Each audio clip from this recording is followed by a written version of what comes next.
Welcome to the Carleena Show, where ordinary people share their hero's journey. I'm your host, Carleena Angwin, and this is episode 33 of the podcast.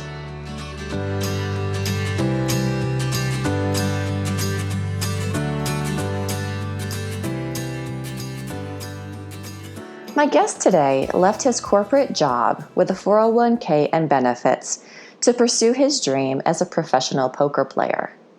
Bret shares that journey with us and sheds light on many poker-related misconceptions. Today on the show, we discuss online poker, regulation, tracking software, competing in the World Series of Poker, amateurs who give up too much information on the poker table, women's only poker tournaments, and the men who insist to enter. Bret answers listener questions about human behavior and gives advice to those thinking about leaving their day job to pursue poker full-time. This episode is part of a series of hands-on professions that shed light on human behavior. Other guests on this podcast include a military dog trainer, an outdoor survivalist leader, a spiritual counselor, a first responder, and a funeral director, among others. Visit the Carleena Show website for a full list of episodes. From there, you can connect with us on social media and see the show notes. If you have an idea for a guest, reach out to me and let me know. One more thing, thank you Stephen Lorca for video editing so we can post this episode on the Carleena Show YouTube channel as well as the podcast. Now I bring you the Carleena Show, episode 33. Bret, take me back to about a year ago or so when you decided to make the transition from a 9-to-5 career to poker. Well, I've played poker for so many years, and I've always done real well with it. I guess I had a lot of fun with it anyway. And, I didn't take it seriously to try and start winning money at it until a few years ago. And I was doing real well, making a lot of money playing when I wasn't working. And it was almost like being at work was a second job, and I was making, money from that, but it was more fun and more lucrative to just play poker. So yeah. With the support of my wife, we just decided that I was going to give up my good corporate job and give this a shot. And that was just about a year ago this month. Yeah. What were you doing? And did you find what you were doing fulfilling? Well, kind of. I was a multi-unit manager, and I've been I started being in business for myself when I was in my early 20s. I was a franchisee with Domino's Pizza, and I owned 6 different pizza stores. And so I've always kind of been a multi-unit guy, and after I got out of the pizza business, I stayed in management, and I enjoyed it. I enjoy managing people. I enjoy building teams and everything, but you're working for somebody else, and it's hard to really, really enjoy that when there's the opportunity to just kind of be free and be out on your own and do whatever you want, which is what I can do with, playing poker professionally. Right. Right. Okay. So, kind of describe that week. If you can take us back to that, the week that you decided to make this change, and then like what the first couple of days were like.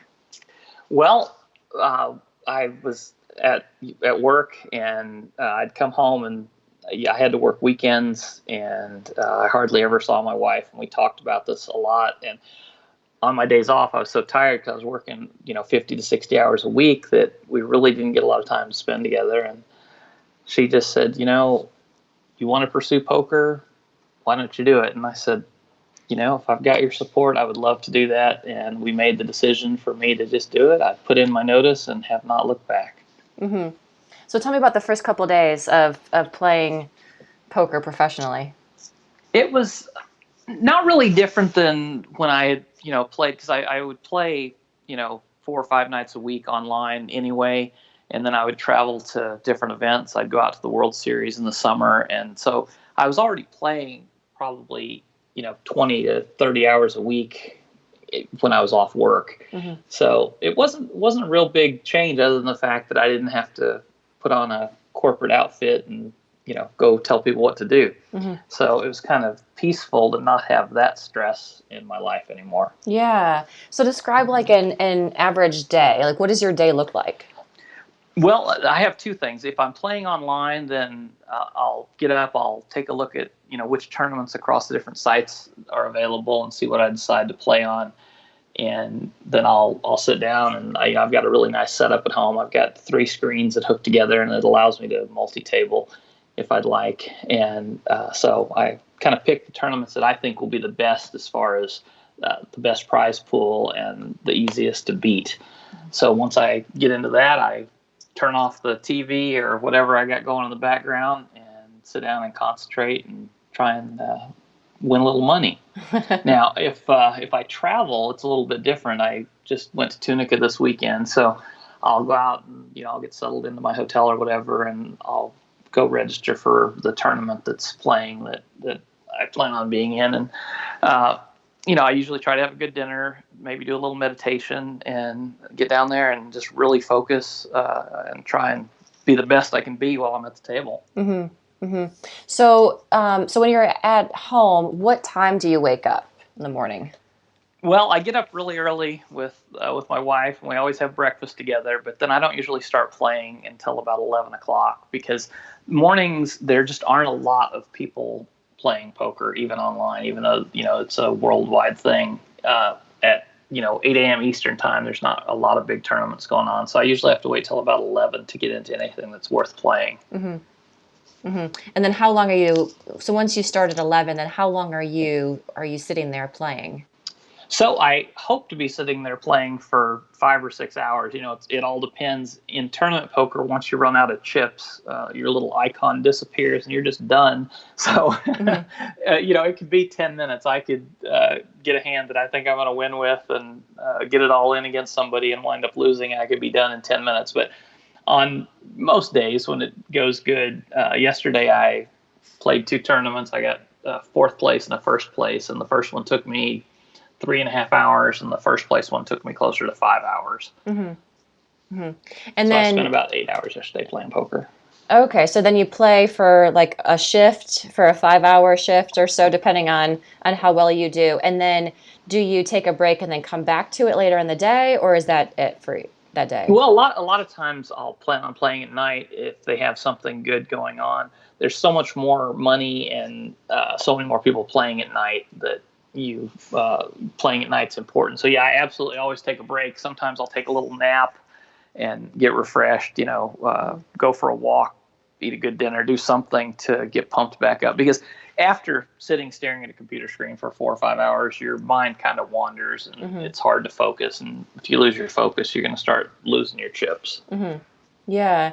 So kind of give me an idea of how, because I don't know anything about poker, so especially online poker. So just give me an idea of how much someone playing what you do, how much they would invest, and then how much, like a range of what someone could win. Are we talking like hundreds of dollars or thousands of dollars, or is that not a question that you want to answer? No, I'd love to Okay. say about that. So you could find so many stories of people that have put, $100 online and built it up to hundreds of thousands. And it just depends on how good you are, what route you want to take. If you're willing to grind at the lower stakes to get better at your game and move up. So you can play online with a $10 bankroll. And in fact, there's some sites that'll just give you what they call free rolls just for signing up, and you win a little money in that. You can build up your way without even ever putting any money online. The downside to online poker is that it's not regulated. There's only 3 states in the nation where it's actually regulated. It's New Jersey, New York, and Las Vegas, New Jersey, and Delaware. And so that's the only place that the games are really safe to play. As much as I love playing online, there have been several instances where I've been cheated and other people get cheated. The sites just don't pay people. So it's a little bit of a gamble if you want to, I wouldn't suggest to anybody if they're just going to play online, unless they live in one of those 3 states, there's really no way to make a career out of just playing online. So are the people from those three states playing the same game as you? It's just that it's regulated there, or are they playing a different game? Playing the same games that I am. There's a whole bunch of different games. They're playing on sites that are almost exactly the same as the sites that I'm able to play on here in Tennessee. But they, like I said, they report everything, and they're very strict about who gets on there. They make sure all the players are over 21. They make sure that there's no collusion. And, so for example, collusion's a big deal. You could have one of your friends sitting right next to you playing at the same table as you, and you guys could be sharing your cards and betting other people out of the pot. And without regulated sites, it's really hard to guard against that. Mm-hmm.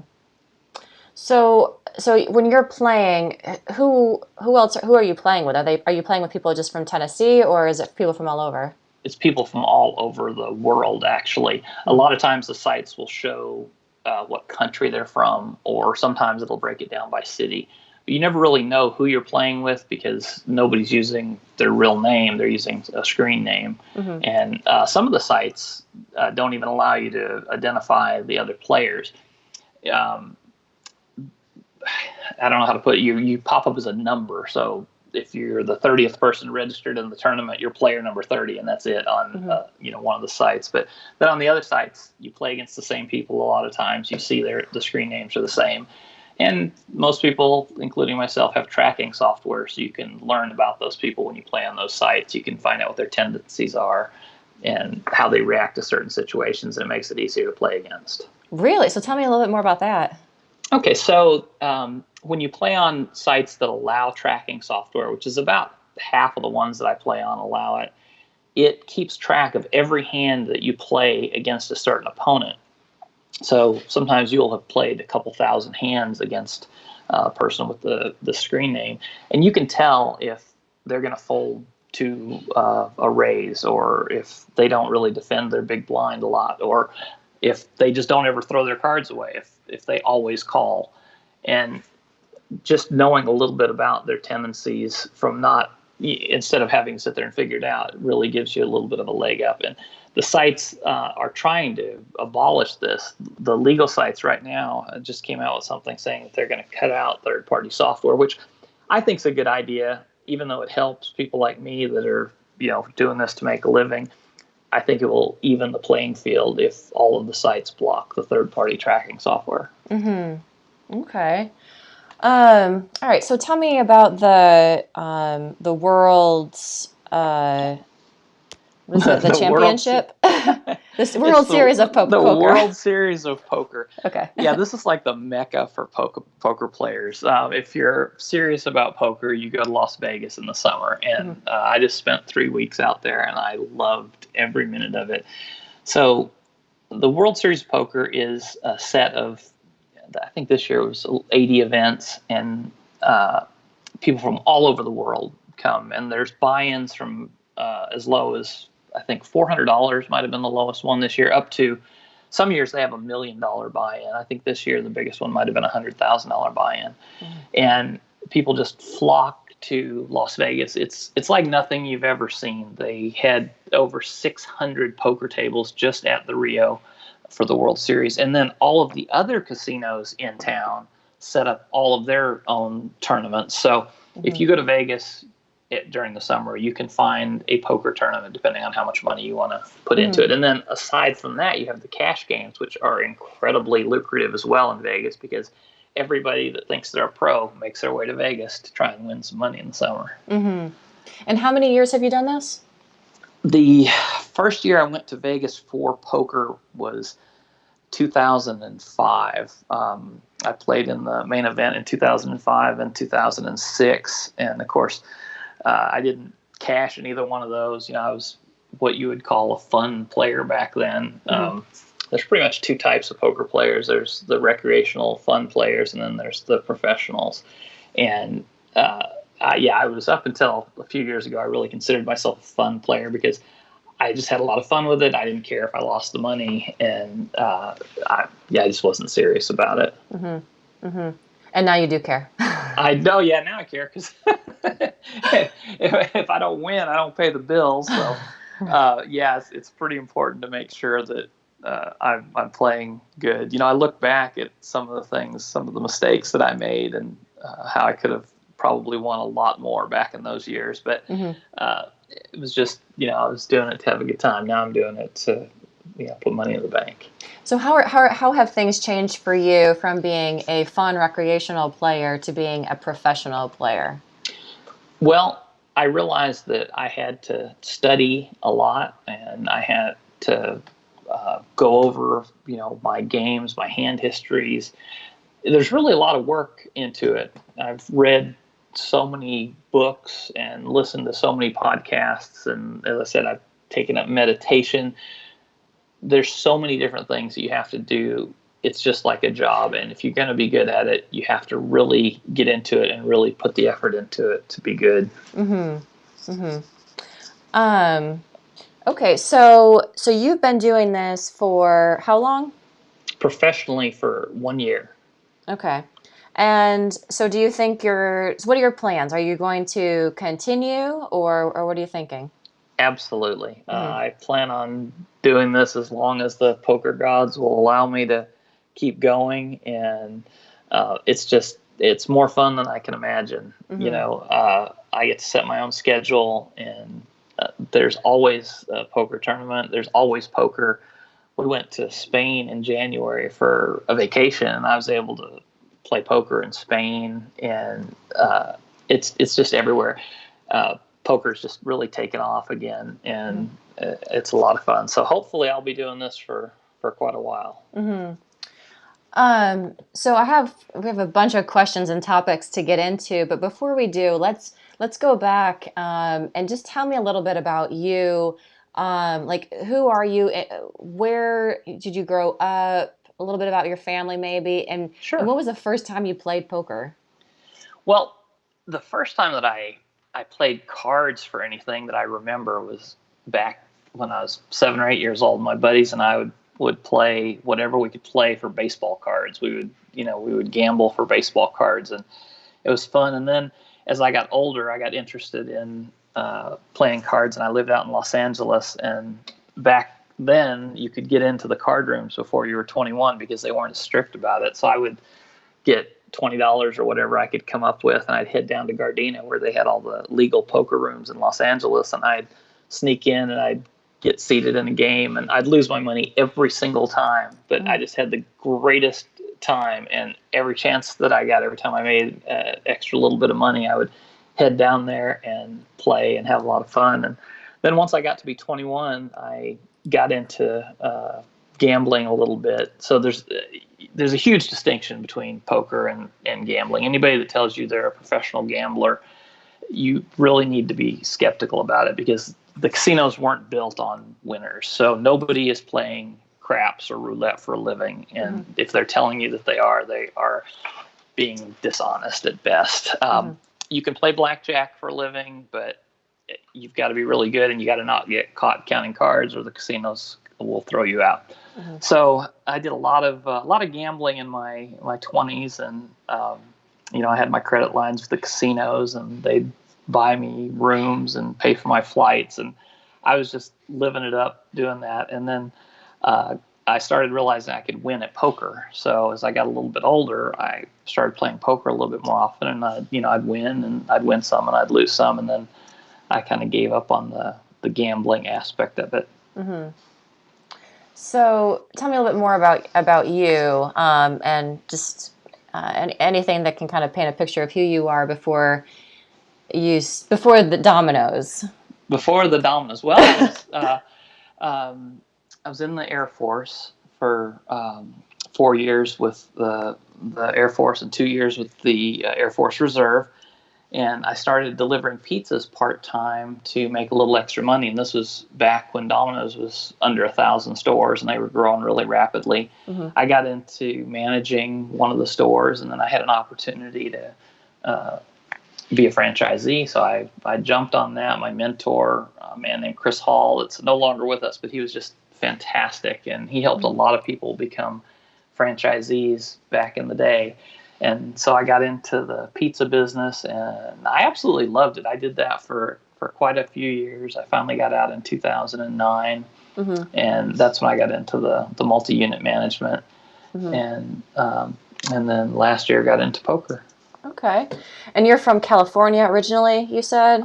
I am. I was born in Los Angeles, and my teenage years I spent in Alabama. My parents moved out to where my dad's family was in Alabama, and so I stayed out there till I was 18, that's when I joined the Air Force, because I had this, you'd see all these commercials of people flying airplanes, and I always wanted to fly airplanes. So I signed up the Air Force. I thought, hey, they're going to put me in an airplane. Well, then I found out if you don't go to college, you don't fly airplanes. So after 4 years in active duty, I actually got out and put myself through flight school. So I hold a single and multi-engine land pilot's license as well. Oh, okay.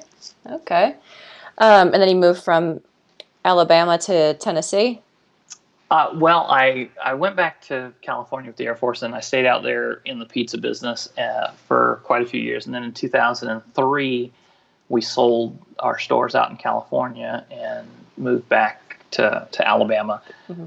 Once I got into the corporate world, I got bounced around a little bit. I moved from Alabama to Georgia, and then they asked me to move to Tennessee, and it was the fourth time I had moved in as many years. And I got to Tennessee, and I asked my boss, the vice president, I said, hey, look, can I stay in Tennessee? You guys have moved me around. And he said, oh yeah, don't worry about it, Bret, you'll be fine. So I bought a house and got settled in, and then 6 months later they said, hey, we'd like you to go take over the St. Louis market and help them out. And I said, well, no, you said I could stay here. And they said, well, okay, no problem. Don't worry about it. And then 3 months later, they laid me off. So that was, that was kind of a bummer. But, I was very hireable. So I got right back into the business world. And, and then like I said, I did that for the last several years, and figured it was time for a change. And now I'm playing poker. Yeah. Yeah. All right. So let's go get into poker. Some of these, we have a lot of questions from listeners, and then you've also sent me a list of topics. So is there anything that you sent me that you want to talk about that you think is important to share? Absolutely. The skill game aspect, I'd like to just cover that, because that is so important.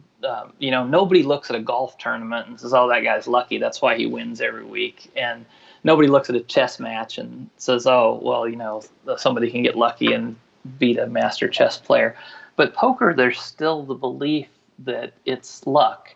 But if you look at the guys that are making the most money year over year, it's always the same people, or a good set of the same people, because it's a skill game. And I think overall, I would love for people to know that poker really is a skill game. I'll tell you, we were walking a couple weeks ago, and my neighbor that I hadn't talked to in a few months drove by, and he knew that I had quit my job to pursue poker. And first thing he said was, hey, Bret, how's the gambling going?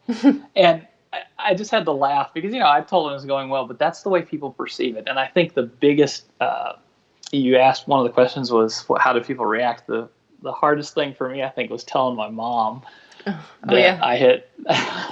Tell me about that. I had given up my great corporate job, 401k, paid vacation, steady salary to chase a dream playing poker. And surprisingly, she was 100% supportive. And, she's always been real supportive of everything I did. But I think I was most nervous about telling her that I wasn't going to have a steady income and that I was going to play poker for a living. Did anybody else have a mixed reaction when you told them? I think most of my friends loved it. They supported me. I had a few that asked me how come I waited so long. And, most of my friends play poker in some capacity or the other. None of them do it professionally, but everybody else that was in my life was completely supportive of it. So let's talk about, is poker a crime? Is it legal, illegal? Is it, what's the scoop with that? All right. So we've got the two types, right? You got your online poker, and then you've got your live poker, and both of them have the sketchy element to it, and they have the legal element. So the World Series of Poker puts on a circuit that they travel to several different locations. They come here to Cherokee, which is just a few hours away, and they stop in Tunica, and they go to Chicago, and that's all completely legal. They're hosted by casinos, and you can play poker legally without anything to worry about. Then there's the underground circuit, which is everywhere. There's probably underground poker rooms in every decent-sized city in the country. There's several of them here. And those, while not being legal, are not really high on the list of priorities for being illegal. Mm-hmm. So, it's a little bit mix of, 6 of one, half a dozen of the other. But again, with the underground games, you have to worry about collusion. Sometimes they take too much money out of the pot for the house. And there's a lot of reasons that the government should legalize poker, online poker, regular poker, tax it, and let people play in a fun, safe environment. Mm-hmm. So what does an underground poker game look like? Is it just in someone's house? Well, it's funny because you picture this dark little seedy room like in the movie Rounders. You go downstairs. That's exactly what I'm thinking. You knock on the door and they slide open the little gate and you give them the password and you go in. Well, no, an underground game is just basically where someone has set up a little poker room. People don't usually do it in their house anymore just because it's kind of gotten big. Most of the games have 4 or 5 tables set up, and so it's usually in a building that someone has rented or in a warehouse, things like that. And you just go, and usually you have to know someone to get in because obviously they don't want people coming in that are, not good for the game. Mm-hmm. And you go and you hang out with your friends, and the house decides how much they're going to take out of the pot, which is usually about twice as much as any casino would take. And that's how they make their money. Mm-hmm. Mm-hmm. Okay. And the bad. Let me add. The bad side of that is sometimes there's the underground games get robbed, and that's happened. We've had that happen here in the Chattanooga area. Last year there was a game. In fact, one of the games I play at, actually, they got robbed at gunpoint last year. Luckily, I wasn't there and nobody got hurt.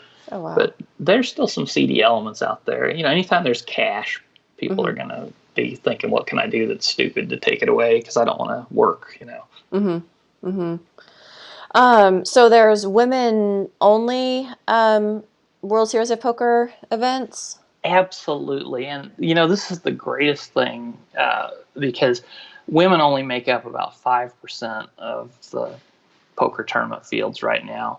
And it should be a lot more. There's a stigma with this because there's a lot of the older guys that just haven't learned how to treat women, and they still talk down to them and things like that. And the poker world is trying to rid the casinos and the tournaments of those type players because everybody wants women to play. The women are just as good as the men, and they play just as good, and there's no reason they shouldn't be in there. The World Series puts on an event, and it is a women's only event, but because of our laws, they have to allow men to register if the men would like. Mm-hmm. I don't approve of that. I don't think it's a good idea, but they charge the men 10 times more than they charge the women to get into the event. So really? At least there's a little justice in it. And, it would be really nice if all of the players would say, okay, it's a women's event. Let's let the women play. So what would their motivation be to defy the rules and then to pay 10 times as much? Maybe to think that, you've got guys that just think that because they're guys or whatever, that they're better than women at poker. And it's just I don't know what the word for it is, but their mindset hasn't evolved enough to realize that everybody's just, can be just as good as you are or better. Mm-hmm. Yeah. So I'm guessing. I don't know anybody. I wouldn't associate with anybody that would a man that would join a woman's event. And if I did associate with them, well, I wouldn't talk to them again after I found out that they did it. So I don't really know any of the people that have done that. But I'm sure they have their reasons. Uh-huh. And maybe there's another side to it that I don't understand. But the way I look at it is that if it's a women's event, they should stay out of it. Mm-hmm. So there's Bitcoin and cryptocurrency. Explain what that is. Okay. So Bitcoin is a cryptocurrency. It was the original cryptocurrency. It's probably the strongest cryptocurrency out there, and it's just a way of transferring money. Electronically. It's really simple. You get a little QR code, and if I were to give you money in Bitcoin, you would have a little QR code on your phone. I would scan it. The money would go right over to you instantly. And it's usually pretty inexpensive to do it. And since Bitcoins came out, there's been thousands of other what they call cryptocurrencies that have came out. People started buying them as investments. I don't think that's a great idea just because there's nothing there. There's no substance to it.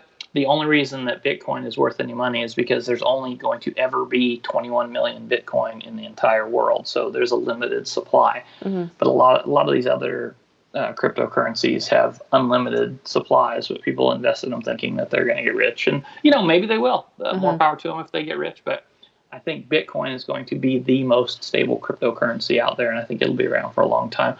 Also, the online sites all use cryptocurrency to take money in and give money out, just because none of the banks in the United States will allow you to transfer money to gambling sites or poker sites at all. So is that legal then? It's not illegal. I think even President Trump said something the other day about he wasn't a fan of cryptocurrency, and they're trying to regulate it. I don't know how they would ever regulate it because there's not a centralized bank or anybody that handles it. It's the same all over the world. And, a Bitcoin here is worth as much as a Bitcoin in Australia. And I don't know how, they would ever find a way to regulate it. Right. It seems like it could be hacked or compromised. You would think that. And so far, no one has been able to hack it. It's done on a system where they have to have different confirmations. Like if I were to give you $100 in Bitcoin, it would go onto the network, and then 6 different computers would have to verify that that's a legitimate transaction before your funds would be cleared. And, it usually only takes like 20 minutes. But it's got a system where one transaction checks the other, and apparently it can't be hacked. I know nothing about the inner workings of it. I've used Bitcoin for years, but I still don't understand how it works. But I know that they say it cannot be hacked. And as of, right now, 2019, nobody has been able to hack into the Bitcoin network successfully. Okay. So let's see. One of the listeners, Marty Walker, he asked how much you've studied human behavior, microexpressions, body language, nonverbal communication. Can you talk about that? Yes, absolutely. That's a huge thing. As you move up in stakes or you get deeper in the poker tournaments, you have people that can really tell how good you're playing or if you're not being honest with your hand and things like that. So I've read a lot of books. I've watched a ton of videos. I've done everything I could do to learn about what they call tells. And so many people have them. Like I'll sit in a low stakes cash game, and it's just funny to watch how everybody is just playing with their cards basically face up. You can tell if they have a good hand. If they've got a good hand, they act like they're weak. If they've got a bad hand, they act like they're strong. If the flop comes out, they'll glance down at their chips if they're going to bet. There's so many things that you can tell with behavior. Now, these guys that are playing these $50,000 high rollers, if you watch them, they make the same movements, whether they're betting, checking, it doesn't matter. And it's almost impossible to pick up anything off of them. And that's why they're playing in $50,000 buy-in tournaments, because they've learned to not give off the tells. Does this carry over into your personal life? Do you read people and kind of tell what they're thinking, or? I think that it does. And, I'll see something that I've learned in poker, and there's a lot that I have learned that I can use in regular life. And it really is interesting how human behavior goes hand in hand with playing poker. Can you think of a specific situation where you were able to read somebody in your real life? Wow, in my real life. That's a great question, Carleena. Gosh, in my real life, I don't have anything that comes to mind right now. I wish that I did because, it makes a lot of sense. But I don't know. I guess, you're trying to tell at poker, you're trying to tell if somebody is lying or being honest. And I guess I'm not confronted with that a lot in my real life because I have a close circle of friends and family. And I guess I trust all of them. So I'm not, not looking at them like, hey, you get dishonest with me. Yeah. No, I was just wondering because that's a skill, being able to read people like that. So it is. I wanted to throw in one more thing about the World Series of Poker. Again, it's so much fun out there just to be involved in it. And they had a thing this year called the Big 50, and it was one of the first tournaments that they held in the World Series event. They got 28,371 entries, and all those people paid $500 a piece to play in a poker tournament. So that tells you that poker is really booming, and it was the biggest poker tournament in history. I was lucky enough to play in it, and I got into the money in it. I didn't go as deep as I would have liked, but it was pretty amazing. And like I said, anybody that is, even if you play poker for fun, just being in Vegas for the summer, even if you're out there for only a week, it's just really neat. So has the number of poker players increased in the past few years, would you say? Absolutely. Back in 1970 when this thing started, they got less than 100 players in the main event, and this year we had over 8,000, and over 8,000 people that paid $10,000 a piece to get into a poker tournament. So it seems like it's increasing. The poker, what they call the poker boom, was in 2003. A guy from Tennessee named Chris Moneymaker won the main event. That's funny because any podcast or any interview you listen to him, that always comes up. There was a story about ESPN. They were filming that main event, and at the end of the night, they were going through all the people that were playing the next day. And one of the producers said he was upset because this guy put his name down as Chris Moneymaker, and he thought, I'm going to find this guy, find out what his real name is, and find out why I couldn't fill out the form correctly. But his name is actually Chris Moneymaker. He was an accountant from Tennessee, and he bought into an $86 tournament online. This is back before they, took all the online sites down in the U.S. And he turned that $86 into $3 million at the main event, and that's pretty much what sparked the poker boom. Yeah. So there's a huge increase in the number of players. What do you think is the draw? What is the cause of this increase? That anyone can win, and it's so true. They talk about Texas Hold'em taking a minute to learn and a lifetime to master, and there's also the saying that anyone can win, and I think that's part of it because if you look at the main event just finished this year, a 55-year-old guy won the $10 million first prize. And so anybody that sets their mind to it, and gets a good run of cards can go out there and turn a few dollars into a few million. And it's just exciting. So the people who come to this tournament, do they fit like one demographic? You said they're mostly men, about 5% women. Is there a certain age group? Is there a certain like political leaning? Just kind of describe who it is that would travel to Las Vegas to play for 3 weeks. It is people from every walk of life, every age, from 21 to 80. Doyle Brunson, I think, is almost 90 years old, and he still plays in it every year. There's no politics in poker, which is just absolutely beautiful. We can sit at the poker table, and you will never hear anybody discuss anything. There's no disagreements about politics or who they think the best person should be in office. None of that. You're just there to take the other person's money, and at least in my experience, it's never gotten political or anything like that. And you get kids that have just turned 21 to like I said, in Tunica this weekend, I sat next to a guy. He said his 80th birthday was coming up this week. Wow. So people don't talk?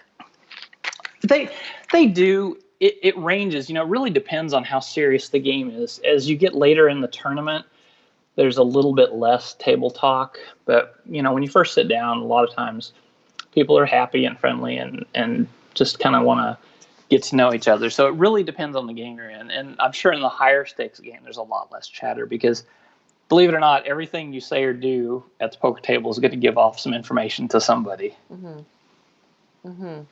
So could you describe your poker face?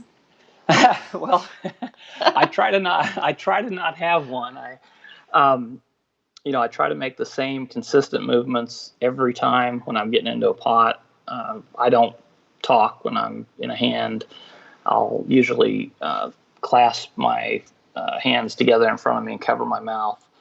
You can't fake a smile. Like, you can tell if somebody is putting off a fake smile or not. And if you're not happy with your hand and they're looking at your mouth and you're trying to smile, they might be able to tell that you don't really have a good hand. So I try my best to just be as stone-faced and quiet as I can if I'm involved in a pot with somebody else. Mm-hmm. Okay. So let's see.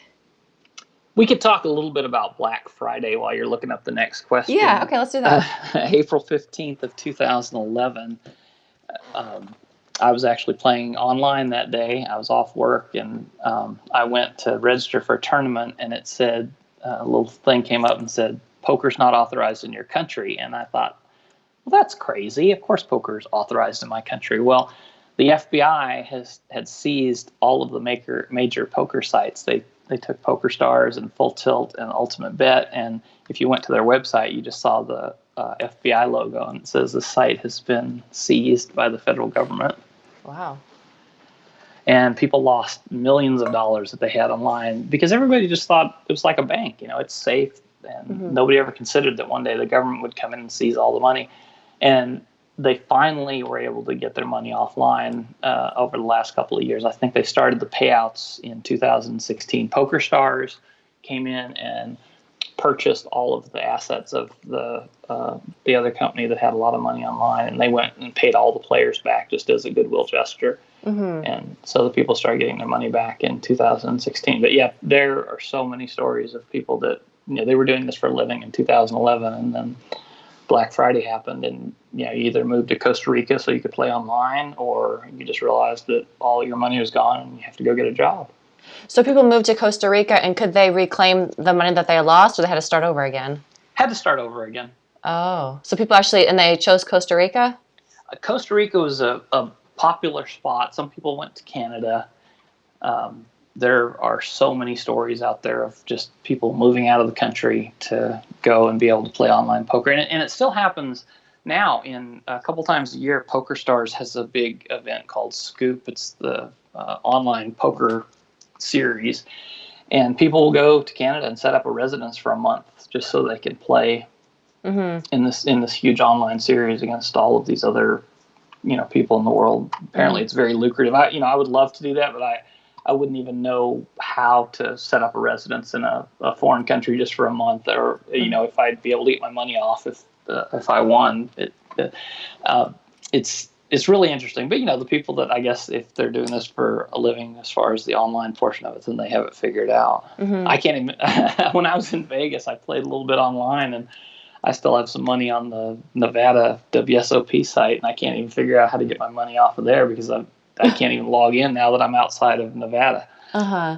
So who knows? Yeah, yeah. So is there a fear that this could happen again? Did you call it a Black Friday? Yep, they call it Black Friday. And there's a little bit of a fear of that, but I think everybody kind of knows now, if you're playing unregulated sites, which most of the country is, that you just know that you just might not get your money. So most people don't leave too much money on there.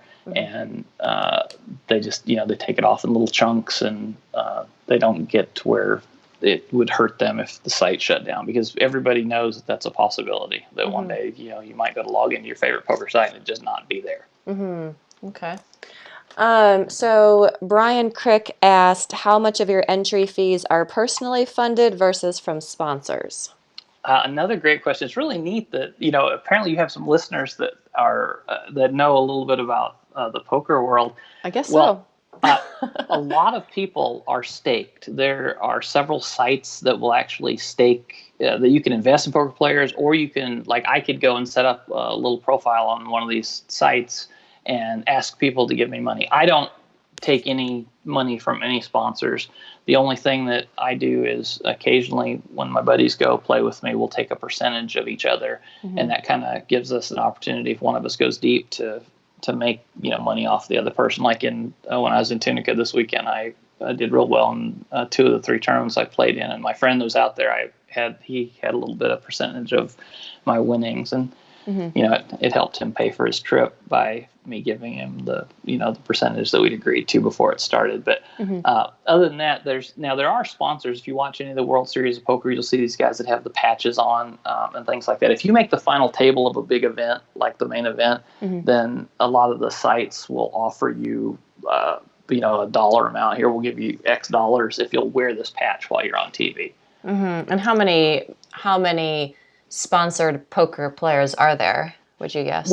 Well, it's hard to say. The rumor is that at the nosebleed level that everybody has got a piece of everybody else, that none of these people are buying into the $1 million events by themselves, at least none of the poker players. You've got some of your business people that just have more money they know what to do with, that think buying into $1 million tournament's fun. I'm sure they're not mm-hmm. Sponsored, or they haven't traded parts or sold parts of themselves with anybody, but most of the players at the top levels, from what I understand, have sold pieces of themselves. And when you say that they sold pieces of themselves, does that mean that they just wear a logo, or does it mean something else? It means something else. So let's say that I wanted to play in a $50,000 event, but I didn't want to put up $50,000 of my own money. I might sell half of that and collect $25,000 from people that would invest in me. If I did it, let's say I just did it on an even basis. So I'd say, okay, Carleena, you'll give me $25,000 and you'll get half my winnings. That's basically the simple way of putting it. But the guys that are real good, they'll actually mark up their sales. So if you want to invest in, say, Phil Hellmuth, he's got 15 World Series poker bracelets. He sells pieces of himself, but he marks it up at a 1.8% markup. So to get 10% equity, you'd have to pay him 18% of what it actually cost. Mm-hmm. So basically, you're investing in someone else that you think can win you a big bit of money. Mm-hmm. Okay. So Marissa asked, is poker considered a sport? Absolutely. So again, just like golf or any other skill game, ESPN presents it as a sport. They film it, they break it down into episodes, and it has a pretty good following. And there's also some online sites. There's a thing called Poker Go that you can subscribe to, and they pretty much film everything that's important in the poker world.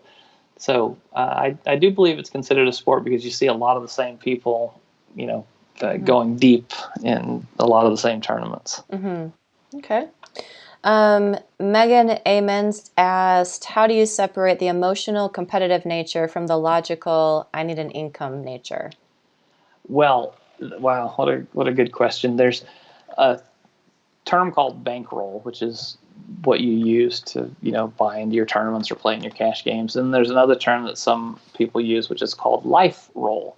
And the way that you do that is that you absolutely have to keep your bankroll separate from your life roll. You have to, if you're going to get into this, if you're going to go out and you're going to play poker for a living, you've got to have money set aside to pay your bills, mm-hmm. because it is an up and down thing, and you can't take next month's rent money and go and hope that you're going to win, because then you're gambling, and then it's going to affect you when you play. Mm-hmm. And if you start thinking about the money, if you're playing, the term is scared money. If you're playing with scared money, you are absolutely never going to win in poker, because you'll be making decisions based on, oh my gosh, can I afford to do this if I get put out of this tournament? Or has he bet too much money for me to make this call if I lose?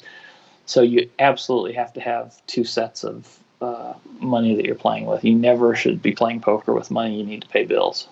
Can you tell if you're playing with someone who's scared playing? Absolutely. When you get into a lot of these tournaments, especially at the World Series, just by talking with people, and that's why I was saying every time you talk, you give up information. If you talk to someone and they've saved up all year and this is the one tournament that they've chose to play in, it's an exciting story and you're congratulating them for making it, but you're knowing that unless they've got the best possible hand, they're not going to call you. Mm-hmm. So you absolutely use that against them. And, all's fair at the poker table, basically. Mm-hmm. And people give up way too much information. That's why if you're going to do this for a living, you need to just sit down and shut up. So you've heard people give away too much information. You mean just from their facial expressions or things they say? Just the things that they say. So if I sit down at a poker table and I'm talking with somebody and he's like, oh yeah, I'm here from North Dakota. I've saved up all year and my wife said I could enter this tournament. And this is I put up my $1,000. This is the only tournament I get to play all summer. I guarantee you he's playing scared money and he is going to be very, very timid. It would be easy for anybody that heard that to put pressure on him, and most of the time he's just going to throw away his cards. The time he doesn't throw away his cards, he's going to shove back all of his chips and you'll know he has a good hand and you just get out of the way. Okay. Let's see. So let's compare to the person you are now. How have you changed from the you, let's say, 15, 18 months ago when you were, just before you decided to make this decision? How have you changed as a person? Well, I've really taken the game much more seriously. I look at, all of the opportunities that I had. There was one time I had the chip lead in this poker tournament. First place was a couple $1,000. And I had double the amount of chips of anybody else. And it was 11 o'clock at night, and I was tired. And I just told my wife, you know what, I'm just going to let my chips get blinded out. And I wound up finishing 8th in the tournament. But I was tired and I went to bed. Now I would never do that because now I look at it as income. So I'm taking it seriously. I'm trying to go over my hand histories as often as I can. I talk poker with my friends. I try and learn, there's always somebody better. I don't care how good of a poker player you are. There's always somebody better. So I try to watch videos and just pick up on things that people do. So I think the biggest change for me is that once I realized that I'm doing this for an income is that I had to be serious, that I had to treat every game, every hand like it mattered. And I had to really study and learn a lot about the game. So how have you changed, like, spiritually or emotionally? I think I'm a lot more calm because, the meditation, my wife had always tried to get me into meditation. And, a lot of the big poker players talk about it. And I thought, oh, that seems so silly. I picture, a guy sitting there with his arms, legs crossed, humming. And probably like you pictured the back room, little underground poker places. But once I started meditating, I realized that it allows me to just clear my mind. And so I think that since I'm meditating and being a little bit more serious about it, that I'm a lot more calm than I used to be. And, when I first started playing, I would get a little bit upset and I'd talk about the bad beat that I got, which is, and I should have won a hand because I got in with a better hand than the other guy and he got lucky. But the biggest realization out of all of this is that, and I can tell anybody that's listening, if you're doing this for a living, if you are saying that you're not winning because you keep getting bad beats, then you don't belong playing poker, because if you're not winning, it's because you're beating yourself. The bad beats are going to happen, but if you think that you get unlucky and that's why you're not winning, then you really should pick another career.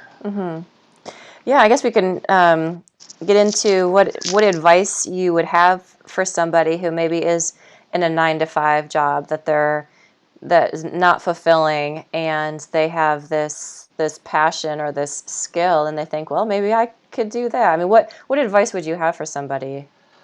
If you can afford it, I think they should do it. That would be the first thing. I mean, if you really want to do this and, it's not going to make you homeless in 6 months, then you should go for it.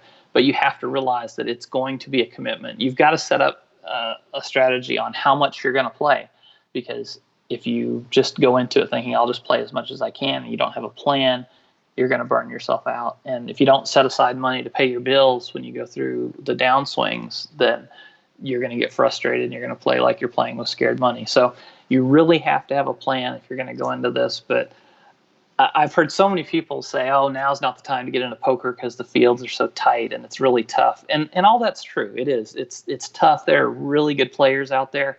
But I think that if you've got the passion for it and you can afford to do it, make a plan. If you've got enough money in the bank to pay your bills for 12 months and bankroll yourself, then take a year off and play some poker. If it doesn't work out, go back to work. Mm-hmm. Mm-hmm. So you said in the beginning that you plan on doing this, for forever. Or is there something that would happen that would prevent you from playing it forever? Yeah, Or, if I lost my bankroll. Yeah. Yeah, if I ran out of money, then that's pretty much the end of the road right there. You bust your bankroll, you're not getting into any tournaments, or you're not going to be able to go sit in a cash game because you don't have any money left. So that would be the thing that would take me out of the game. I don't see any other reason that I would stop doing this. Mm-hmm. Mm-hmm. Okay, so are there any other important topics or things to talk about? Well, I'd like to talk a little bit about poker regulation, and Yeah. maybe you've got somebody that's involved in politics out there that has some influence that listens to this.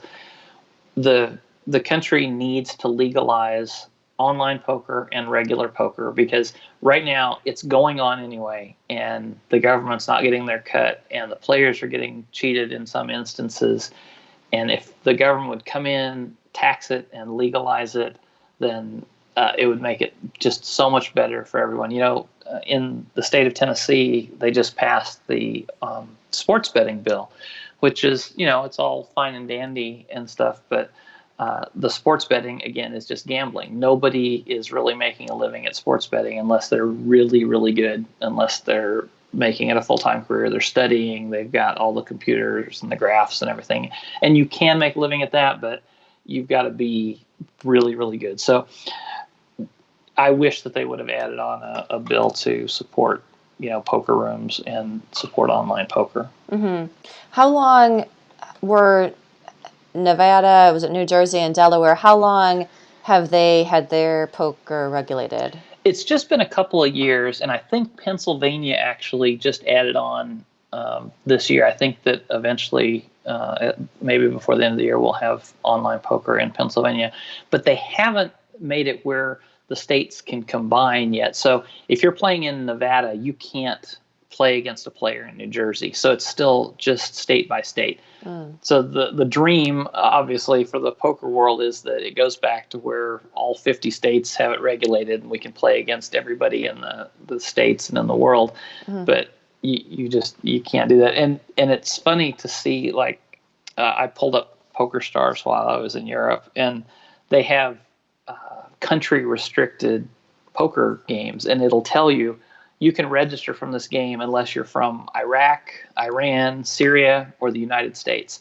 And that's really how it is. The rest of the world, well, maybe except for the exception of Australia, who's just recently, I guess, outlawed online poker. But right now, the United States is one of the few countries in the world that doesn't allow people to play poker, which is crazy because, Texas Hold'em was probably invented in Texas. You would guess. So do you know what those states did to get online poker regulated? I mean, how did they get that started? Well, they had to coordinate it with the casinos because, at first the casinos were against online poker because they thought that it was going to take away from their player base of people coming in.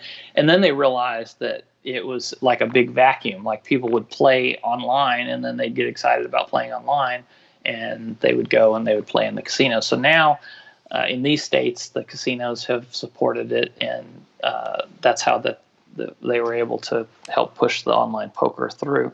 And then California is, that's the biggest market. If California ever approves online poker, then it'll probably go to the rest of the country. But right now, the Indian tribes apparently are the ones holding it up because they can't all agree on what percentage they would get out of the market. And, that's just the news that I read, but apparently that's where we're at with the California online poker market.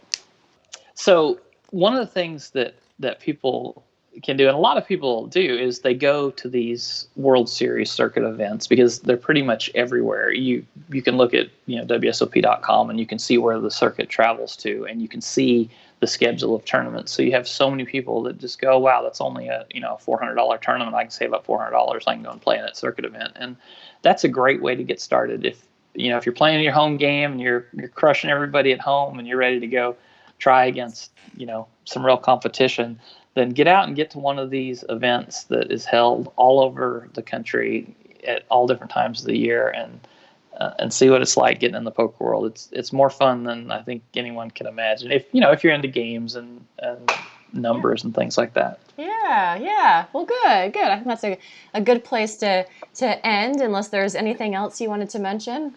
No, I appreciate you taking the time to have me on. I hope that out of all of this that it's helped people with their thoughts about poker. And just remember, poker is not a crime. It's a skill game, and I would love to see more people getting involved. Yeah, good. Well, I certainly learned a lot from talking to you. So I really appreciate you sharing your story and everything. And so I will be in touch. That sounds wonderful. And then, if one of these days I do win the main event, you can go back and say, hey, I had him on before he won the main event. That's right. Yes. Okay. All right, Bret, you take care.